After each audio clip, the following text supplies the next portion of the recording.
Okay, let's try and get my head back in the game here. Okay, so where were we?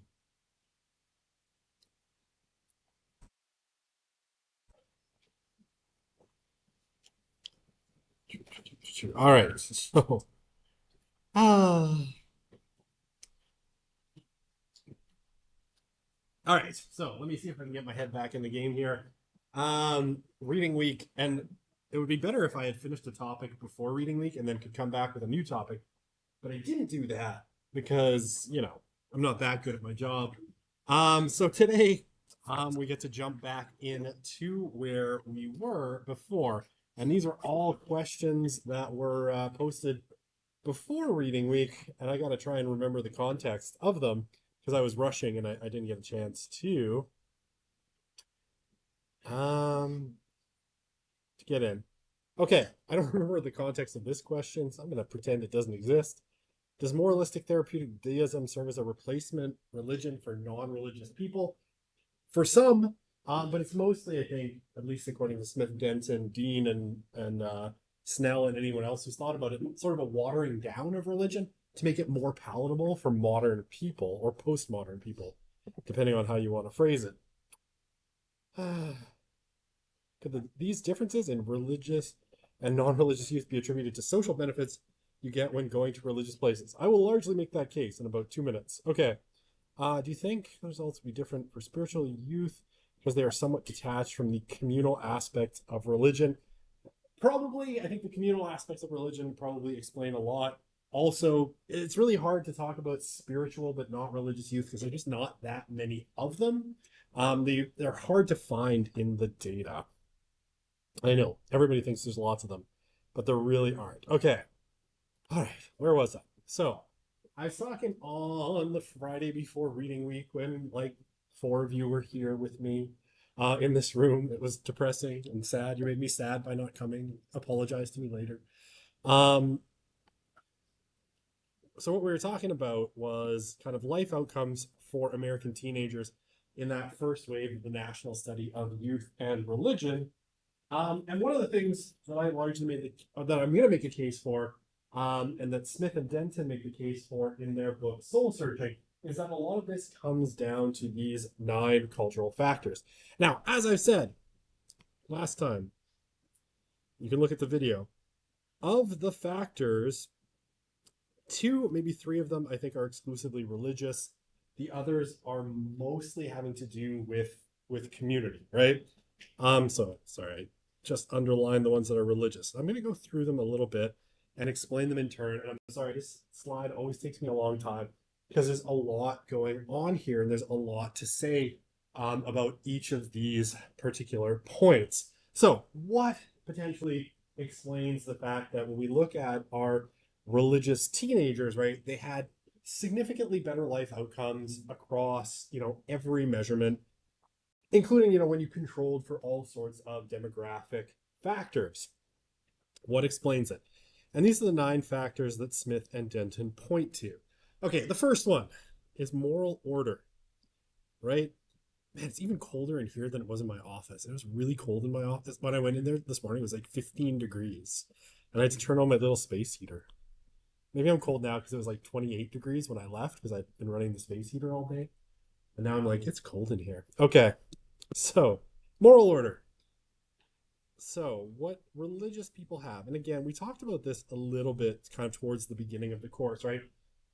What Smith and, oh, I think in that case we're talking to Smith and Patricia Snell found with regards to the millennials and their morality, right? They're moral consequentialists, with the exception largely of that small percentage, about 8 to maybe 12% of young people who are kind of more highly religious. So those that are, are devoted, the more religious, have a kind of different moral order, right?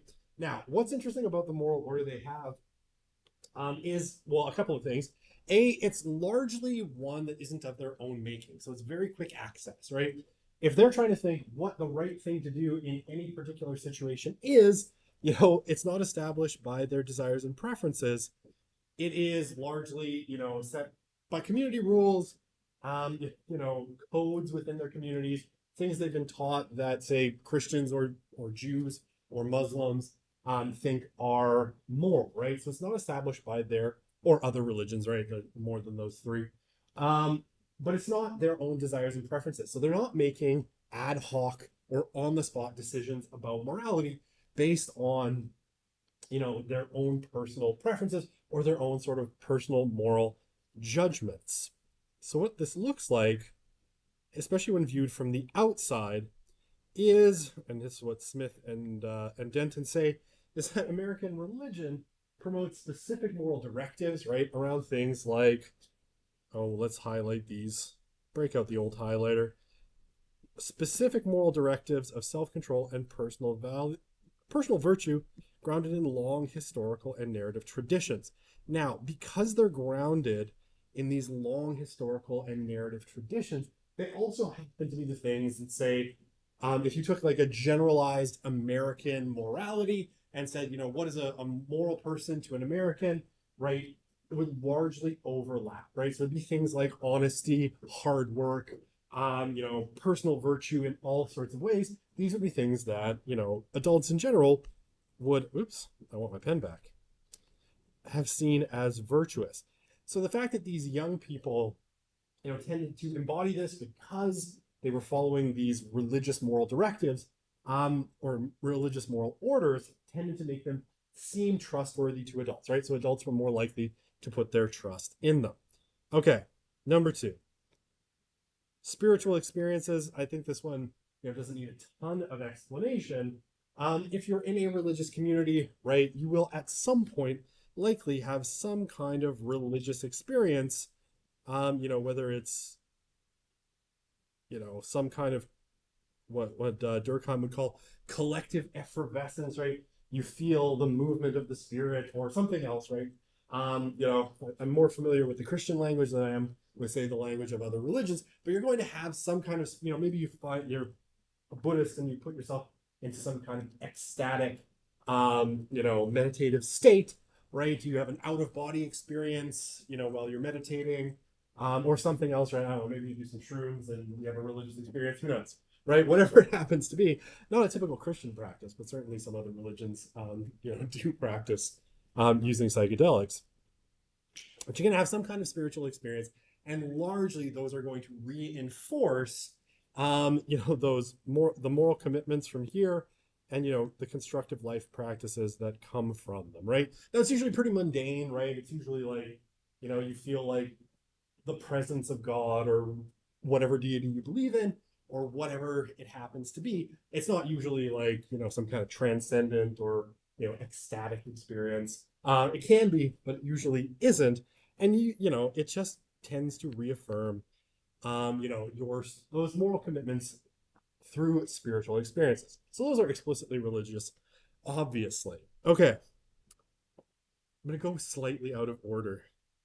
I'm going to go to the third one. And here I'll say this one may or may not be religious. I'll go to coping skills right away, and then I'll erase my squiggles. I'll make new squiggles. Okay, coping skills. The reason I kind of put it either in this religious or not religious category is because I think, obviously people who aren't religious have coping skills. What Smith and Denton sort of point to as being unique with religious youth is that some of those coping skills and coping strategies when life goes bad, right? And life inevitably goes bad for everybody at some point. Nobody escapes completely unscathed from life. But religion has these kinds of set strategies, right? What do you do when the bad things happen, right? There's a script, right? And religions largely offer, what we might call social scripts or religious scripts as to what to do, right? So when a parent dies, when someone gets sick, when facing financial hardship, right? When there's something that goes bad, what do? You follow the religious scripts, right? So say like in Judaism, you know, excuse me, someone in the family dies, the whole community kind of comes around you, right? They literally come to your house and they kind of hang out with you for like a week. It's called sitting Shiva. Um, right? And you go through this act of collective mourning together. And there's like steps, right? You know what to do. You know what to go through to get you through that process of mourning. Now, again, it's not that non-religious people don't have coping skills, but what I would say, and what Smith and Denton say, is that these tend to be more ad hoc. You sort of have to figure them out as you go, right? You run into some particular situation that's troublesome, and you try to sort out what to do based on kind of what's available to you culturally. So it's much more ad hoc. It's much more sort of made up on the spot, right? You head to the self-help section on Amazon and you sort of try and figure out, I don't know, what to do when mom dies, right? And I joke a little bit, though it's not funny, but it is less prescribed. And that gives, again, religious youth kind of a leg up in a sense that they don't have to kind of figure it out. The communities tend to walk them through a lot of these processes. So, again, I put this, there's nothing kind of uniquely religious about coping skills, just there's a difference in where those coping strategies come from for religious young people. Okay, so now I'm going to get into the non religious ones because I think these matter as well. Okay, so role models. Now, again, there's nothing particular about religion that leads to role models. But what Smith and Denton think, and I agree, is that in religious communities, you're likely to bump into a lot of potential role models, people of various ages that you can model your life after. And a lot of these people, of course, in a religious community are going to have, positive examples of lives shaped by a religious order that you can then follow. Now, this speaks to one of the really interesting things about religious communities that largely, how to put this, have disappeared from the lives of a lot of young people. And a lot of these other kind of points speak to that as well. A lot of religious communities are one of the few places that young people now go that are non-age stratified, right? Now, there's a consistency to them as well, which I'll talk about in a sec. But religious communities tend to be mixed by age, right? You will go from the very old to the very, very young. And increasingly, what we've done with young people, and not through any malice, is we've put them in very age stratified communities with a lot of people that are the same age as them, right? Like in this classroom, largely you're all roughly the same age for the most part. I'm probably the oldest one here. Um, and that is really, really uncommon in the lives of young people, right? From elementary school all the way through, we have young people in these stratified communities where they and their peers outnumber older people by a large margin. And religious communities are probably one of the few places that isn't the case. So they have this sort of rich vein of people of all ages that they can mix with, including a lot of older people. And I remember reading this one book. The book is, I can't remember. It's Girls on the Edge or Girls on the Brink. I can't remember the exact title. It's something like that by Leonard Sachs. And one of the things that Sachs claims in the book, which I always thought was really interesting, was that girls in particular really benefited from religious communities and non-age stratified communities where they could mix with older women, right? Women of lots of different ages and lots of different life experiences, especially as they were developing their romantic relationships, right? And one of the things that Sachs says they get out of this is older women who are more experienced, particularly with men, giving them advice that's like, hey, he's a jerk. He's not worth it. You need to dump his ass. Or, that one's a keeper. You better hold on to him. Whatever it happens to be. They got the benefit of that experience of being with women of different ages, right? From women just a little bit older than them to women much older than them who give them all sorts of interesting life advice. And increasingly, we do not see that very much until young people get to work, right? Until they actually begin their careers. At which point, it's not that it's too late, but it's a different kind of scenario, right? And it's not as intimate. Okay, so religious communities very non-age stratified, which brings a lot of benefits. There's a lot of chances to build kind of role models, and again, this can be people a couple of years older, right, all the way to people much much older than them. All right, so I need to no, that's an interesting question. I wanted to check if there were questions. Yes and no at the same time, right?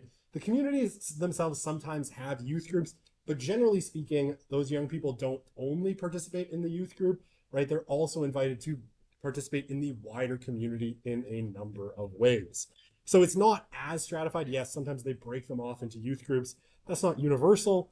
It's a very Protestant thing, but they're also generally in that kind of main worshipy kind of experience that most religions do. Say mass if you're Catholic. No, back. Okay. My computer is lashing out at me. All right, this one. I think this one's really important. Community and leadership skills. And I'll say that number 4 and I think number 6 are really closely integrated. So I'll talk about them kind of together. What Smith and Denton suggest is that religious communities, actually, sorry, there's one more thing I wanted to mention on this last point. I'm going to go back. Generally speaking, religious communities are also quite consistent, right? That's getting to be less true. But generally speaking, the same people are going to show up to religious communities over and over again for years at a time, right? So you kind of have this assurance that these role models that you've built relationships with, because you share a kind of common belief, right? And hopefully a common outlook, a common purpose in being in this religious community, those people are going to be there for a long time. So young people have a real opportunity to build relationships with them that can last, a good chunk of their lives, which I think is really important. And again, that's less true. Like you move through school, you move on from a school, you meet sundry professors and you move on. But the people in a religious community tend to be there for a really long time. Now, like I said, that's less true than it used to be. I think increasingly what we're seeing, especially kind of in the kind of Christian space, and especially in kind of evangelical Protestantism, is a consumerization of a lot of religious spaces where it's like, people shop for religions and are their religious communities. And when they're no longer happy with them, they go back to the marketplace. So there's downsides there. But historically, it's been very true that you go to a church, a mosque, a synagogue, a temple, a gurdwara, and the same people show up there week after week that you can build relationships with. Okay. Community and leaderships. I told you this slide takes forever. I'm really sorry. I really need to make each of these points its own slide at some point. But I always forget. And frankly, me and this slide have been together now for a few years, and breaking up is just hard. Okay. Community and leadership skills. One of the things that Smith and Denton suggest is that young people in religious communities get more chances to build skills in those communities, right? Because those communities have needs. They have things that they need you to do, right? They have, kids programs to run, right? They have Sunday schools or whatever the equivalent is in other religions to run. They have actions that happen during services like bands or music. or, other sort of ministries that need to be done during services. There's community outreach. All of these things require people to do them. And so young people get recruited by their communities to do those things, to play some kind of leadership role. And this is essentially, a sort of, I guess, like a 10,000 hours sort of argument, which is this tends to start for religious youth a little bit earlier and last longer um, than it would in other circumstances. Again, it's not like non-religious youth don't have these opportunities. They're sometimes just a little bit harder to find and not as consistent, right? If you're showing up to your religious services weekly, or more than weekly, chances are you're going to have a ton of chances to figure this out. And all these religious kind of organizations and para-religious organizations need people to run them, generally volunteers that are willing to kind of do these things. And that gives young people a lot of chances to practice being in leadership positions in their communities. And I'll give you a very personal example. This is from my daughter. So a couple of years ago, I've mentioned, I think, that my daughter really loves horses. And so we sent her out to, the local Christian horse camp, right? And the focus really was more on the horses. It's like, oh, there's horses there? Right, let's sign up for that. So we sent her off to the local, probably about 4 years ago, the local Christian horse camp. And she was just on the cusp of where they would accept her as a junior leader. So the next year, she went back as a junior leader and ran kind of cabins. Like she ran her own little cabin along with an older teenager, kind of guiding kids through a summer camp week. And she's done that now for a subsequent kind of 4 years. I think last year she spent 3 weeks out at camp. And she's informed me already that next year she wants to spend 5 weeks at camp. And I'm like, would they pay you, please God? So you can stop asking me for money all the time. Also, it would help you save for that horse you want to buy. But she's developed and gotten to develop those kind of leadership skills in a religious community that happens to be a horse camp.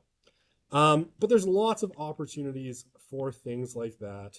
And as young people move to these communities, those communities will identify their skills, attributes, and inclinations and give them responsibilities that correspond with those. Okay, so how does that link to cultural capital? So cultural capital is this ability to basically navigate society using your kind of skills, right? So it is basically how you convince people to help you, give you what you need, put forward your cause. And for young people, it's largely how you are able to talk to and interact with adults.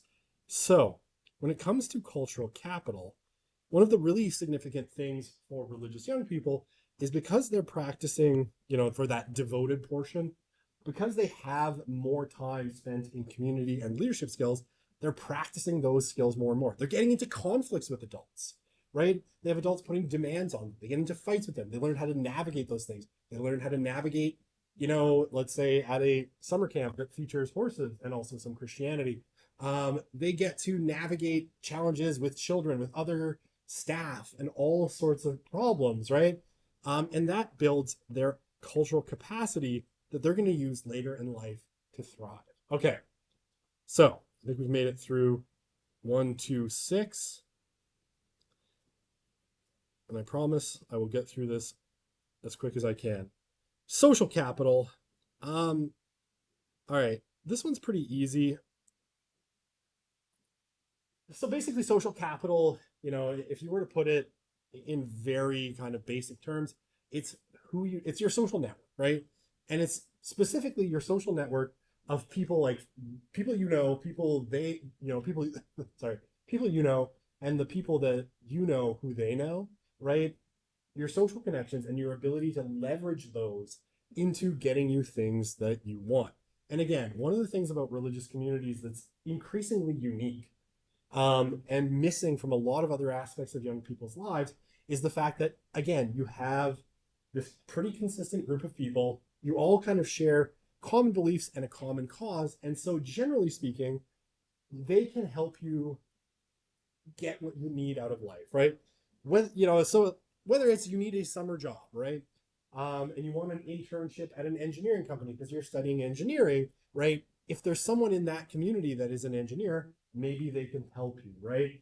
And because these communities are consistent, non-age stratified, and relatively tight knit for the most part, you have access to a range of people and a tighter social network than a lot of young people have, right? Where it's often now like, your parents and a few relatives, and that's, and some friends, friends of your parents, and that's kind of the social network that you can access for social capital. Religious youth and just have a lot more. Okay. I don't want to talk about it. I'll answer that in a sec. Okay.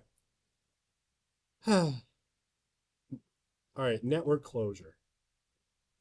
Now I'm going to say, to me, I'm going to make a big, bright purple star next to this one because I think this is probably the most important one. And I'll tell you why, and I'll tell you what it means. So, if you remember, and I'm going to go back, I'm going to flash back a couple of slides, just to remind you of this. But network closure basically is about supervision and adult connection. So, um, yeah, supervision and adult connection. What tends to be true is that the network of adults around a young person who is in that devoted group tends to be larger and tends to be more integrated, right? So I'm going to flash back a couple slides, and I really apologize for this because I hate doing this generally. But when we look here, right, and especially this number and this number, these are network closure.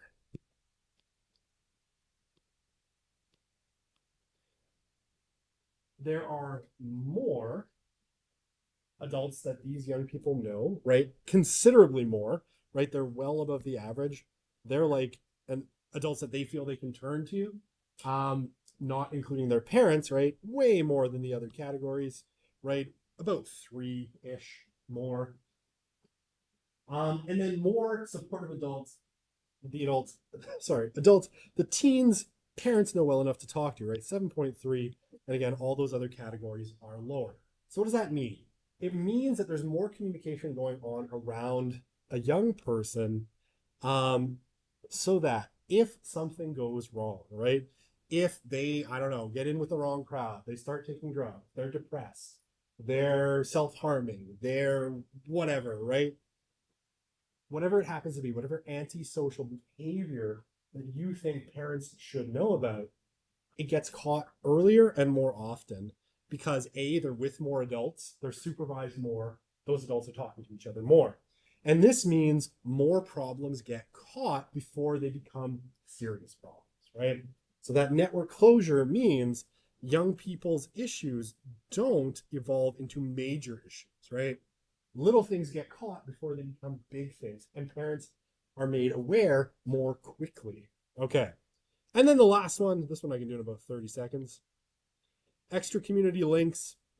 Religious communities are connected to other groups, both para-religious groups, and other groups within their congregations. So, like, if there is, something that a young person wants to do, right? They want to serve in a soup kitchen, they want to help the homeless, they want to work at a horse camp.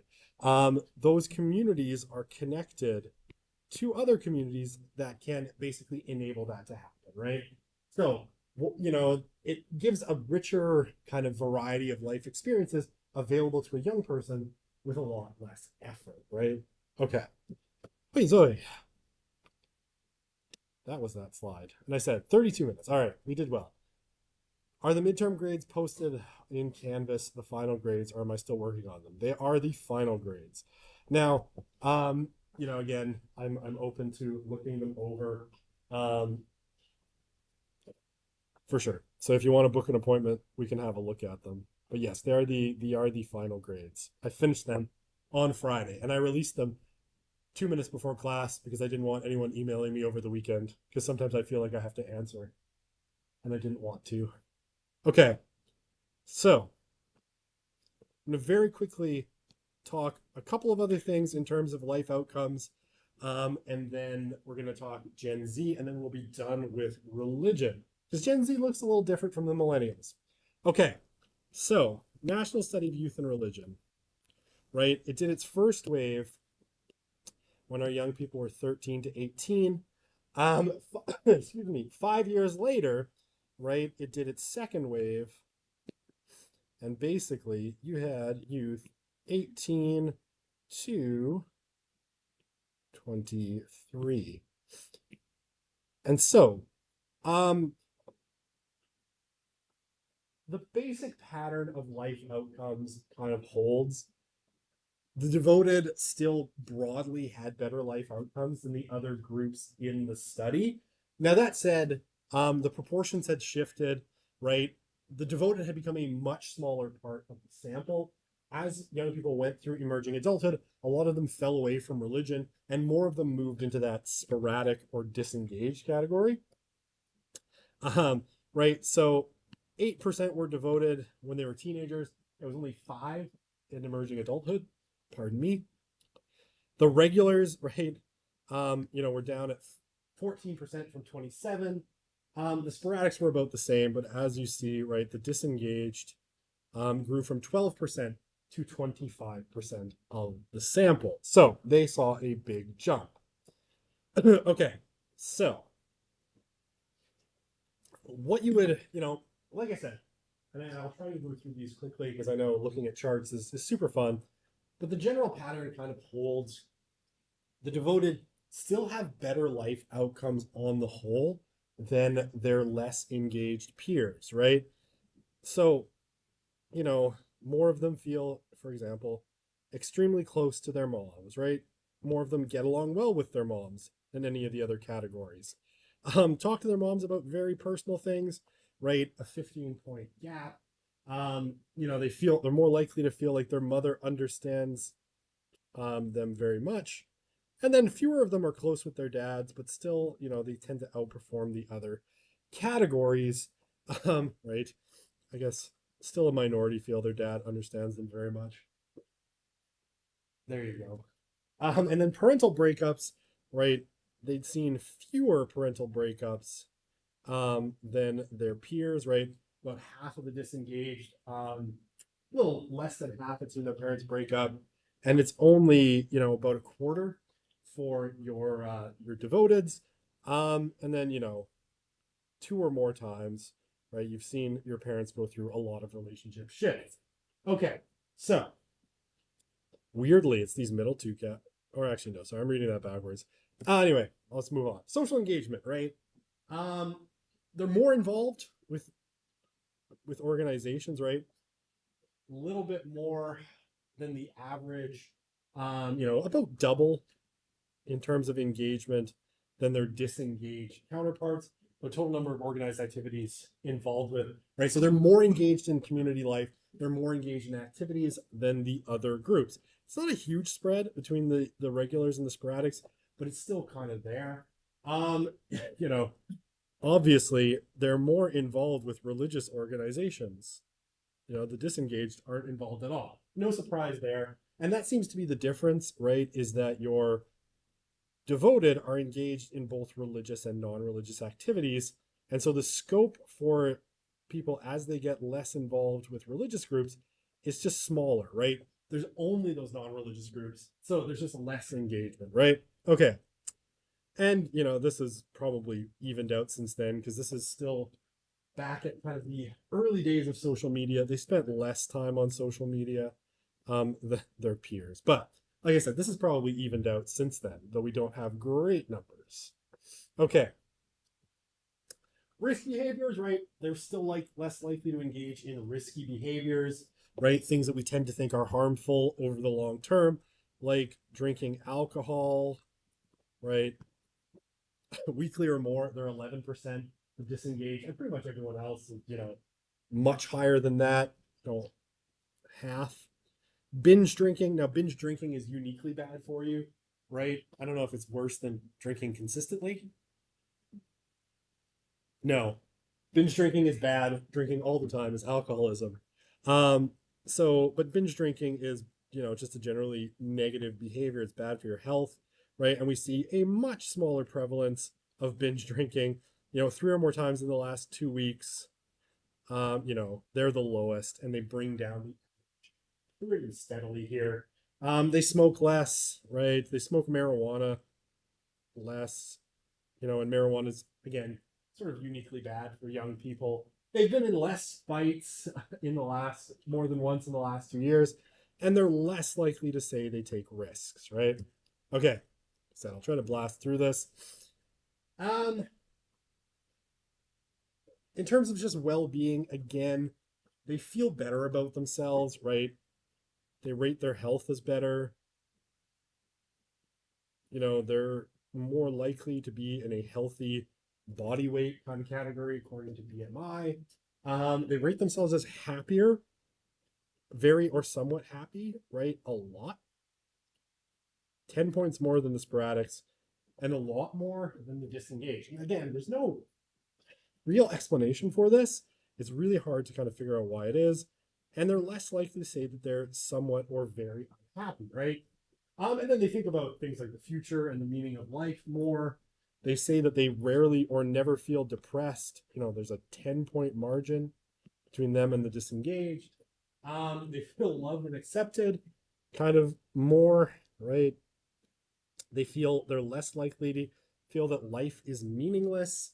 All of these things that we would associate with good kind of mental health, body happiness, all of these sorts of things. So, they feel, and again, this one always surprises me, less, they feel guilty about things in life, not a ton more than the disengaged, but they're not the highest in that rating either. Again, clearly they didn't grow up Catholic enough, or Jewish enough, if what my Jewish friends tell me is true. And yeah, I mean, that's not because they haven't seen some shit, right? They're have experienced a traumatic event is about the same as the other categories. Okay. Oh, and then life satisfaction again. They're more likely to say they feel life is close to ideal. They feel confident, or they feel that the conditions of life are excellent, right? Big spreads, satisfied with their personal life. Not a huge spread here with the other categories, but still meaningfully kind of better. They more likely to say they've gotten the important things in life, weirdly way more than the disengaged, and their average life satisfaction is well above the average and way above all the other.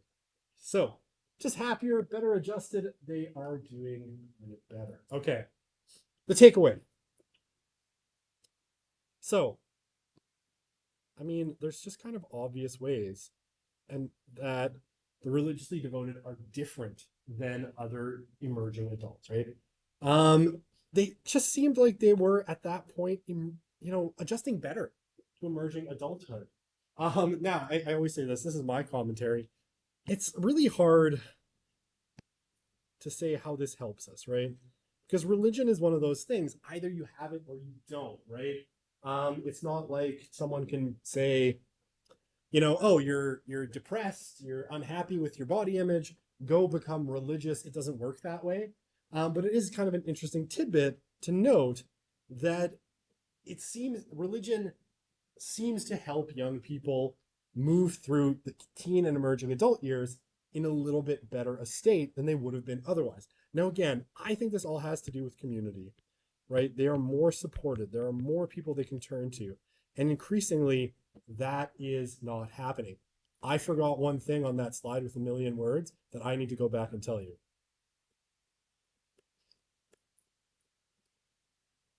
I forgot something here, and it jumped into my head just now.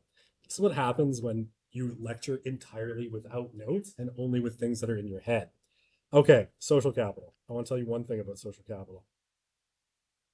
So, I've told you before about this book, Bowling Alone by Robert Putnam.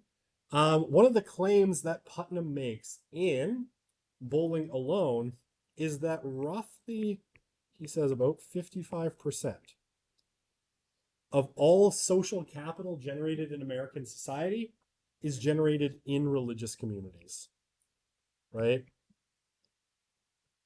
So more than half of all the social capital that is created in America when he wrote the book um, is generated in religious communities. And that's at a time where religious communities were declining, right? They were not at their height when Putnam was writing.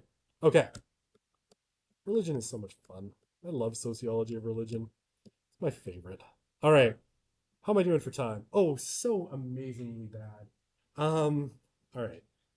I didn't even see if there were questions. There are no further questions. Okay. So we're going to talk Gen Z and religion.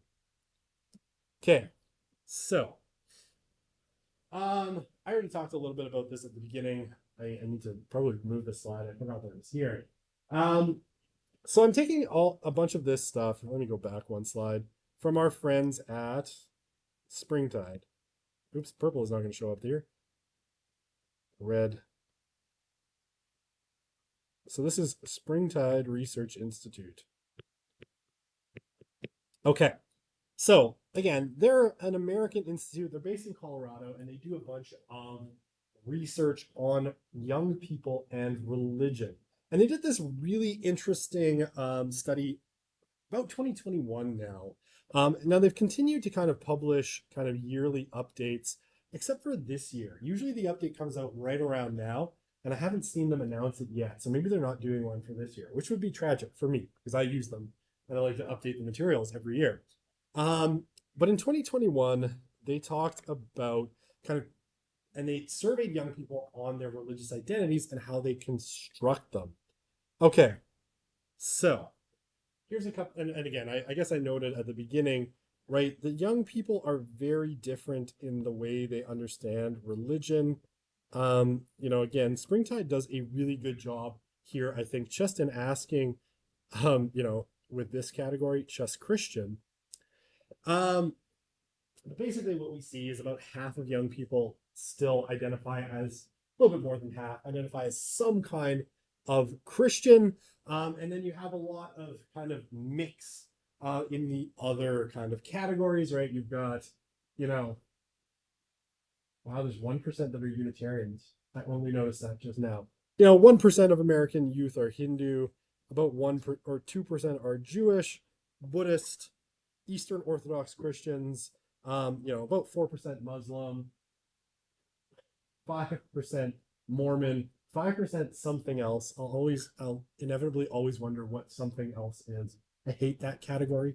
And down the list, right? Nothing in particular, atheist. I can never figure out what something else or nothing in particular, why those are two separate categories. But whatever. It doesn't matter. Okay. And what I said is more identifying as just Christian. And why I think that's really interesting, and I know I mentioned this at the beginning, is because just Christian represents this growing and very quickly growing form of Christianity that is increasingly kind of only loosely institutional, or you could say deinstitutionalized, right? Where basically they don't think of themselves as part of a very specific Christian tradition. Okay. So Gen Z, when we talk about Gen Z, they have a very different relationship to religion than past generations, right? And if we think of something like moralistic therapeutic deism, right, which we talked about earlier, it still has these sort of institutional lines that it's drawn around, right? It's mostly attack, kind of transformation of religious categories. Gen Z is much more deinstitutionalized than their older peers, much less likely to belong to specific religious congregations, and much less likely to identify with particular traditions. Okay. And they don't tend to love religious communities for a lot of reasons, amongst which, religious communities try to fix them. They tell them what to believe, and they're not super interested in that. Okay. Oy. I'm like 4 minutes. I hear people out in the hall. I'm like, should I keep going? I'm going to try to do this slide, and then we'll pick it up on Wednesday. Okay. So, when facing uncertain and difficult times, why do Gen Z youth, and the people surveyed in this one were 13 to 25. This is in 2021. So why don't they turn to religious communities? And this is a select all that apply kind of question, which is what I got it. It didn't fall down. This is why, these numbers don't add up to 100. You can kind of see patterns, right? They don't agree with, things that they hear talked about in religious gatherings. They want to find their own answers, right? Other things help them find meaning other than a faith community. Um, Here's one, right? They don't think they can be authentic to themselves, right? In religion, right? They can't be their full self. And this is very important to Gen Z. Um, you know, their whole identity is something they want to bring. I'll touch on that next class, I'm sure. Religious communities try to fix their problems instead of just being there for them, right? This is like, it's not about the nail.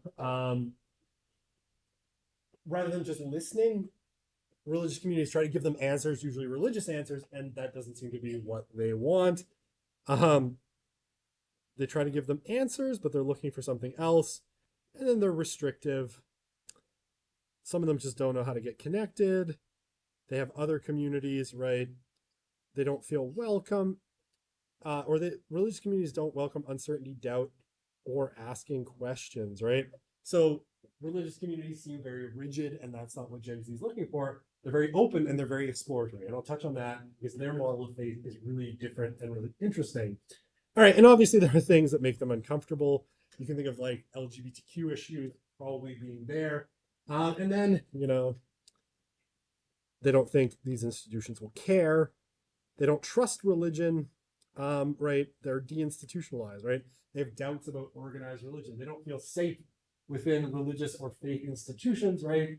Um, and then, these other categories, they don't feel close enough to anyone that has religion or faith to ask or share their thoughts. So they're disconnected, right? A lot of them grew up outside of religious context, and that's increasingly true.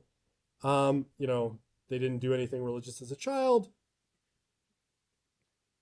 39% of them said they've been harmed by religion, faith, or a religious leader in the past. Now, again, there's not a lot of depth in this question, but what I assume is because of the way Gen Z is sort of oriented, harm can be constructed very widely from actual physical harm, right? Everybody probably thinks like, sexually abused. It doesn't have to be that way. Gen Z is very sensitive to, people who have contrary opinions as well. We've told them things they don't like or dismiss their identities. And, they just don't think about it because they've never been engaged. Okay. I'm out of time. We'll see you on Wednesday. I'm going to eat my Sour Patch Kids now.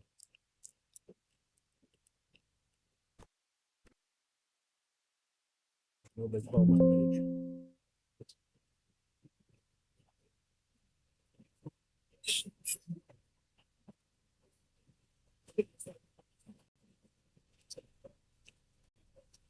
Been a long day.